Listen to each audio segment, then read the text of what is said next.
2012 to 2013. It was a very difficult time in my life.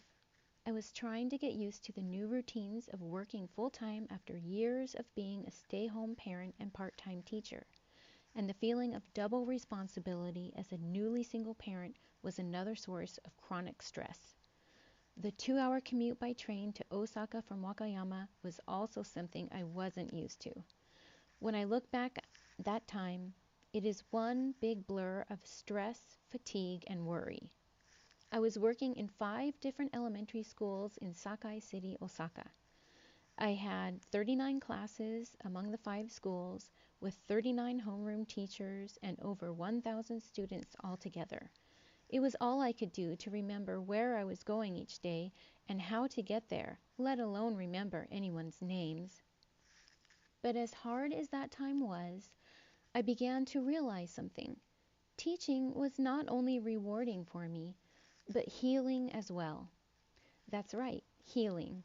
The smiles, laughter, engagement, and thank yous I got each day were instant payback for all the work I put into planning and preparation. And over time, they gave me a new sense of purpose while healing what I then thought was my broken heart and broken life.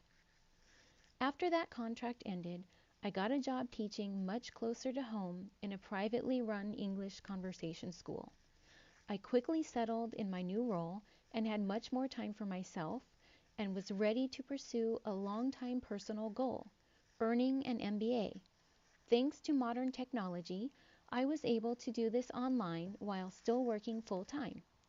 I was so grateful to have this opportunity, to be able to go back to school at the age of 40 without having to leave Wakayama, where my children were happy living. I realized how lucky I was, considering that none of the mothers and housewives living around me had this opportunity. I began to become more aware of the differences in the kinds of educational opportunities available not only to adults but also to school children in Japan and the US. I had dreamed of one day opening my own business back in the US, but by the time I completed my MBA, I began to rethink moving back home. I also had my children to consider. There were many reasons why staying in Japan, at least for the time being, made more sense for them. Moreover, through my teaching experiences, I had begun to see some areas in which I could offer students in my community something different than what was currently available. I used the idea of opening a new kind of English conversation school for my capstone project. Around this time, I had moved back into teaching in the public school system, in high schools for the first time. The only technology I had available to me to use in the classroom was, as a colleague once put it, a variety of colored chalk. I knew from hearing my nieces and nephews' experiences of junior high and high school back in the States that the technologies used in teaching there were vastly different from what my children had available to them in Japanese schools. I was sometimes frustrated by the lack of options or variety when it came to teaching English in the Japanese high school classroom. I was also frustrated at my lack of autonomy in planning lessons and the fact that I was seriously underutilized, not to mention grievously underpaid. It was time.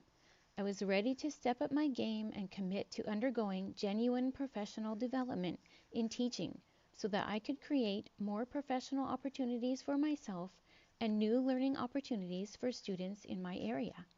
This is when I discovered an online MA TESOL program with a concentration in digital technologies for teaching and learning. Perfect!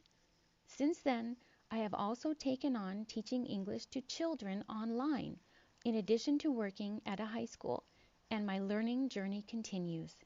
This is where I am now, but my vision of what I hope to be able to offer is growing constantly, and I feel like my story is just now beginning.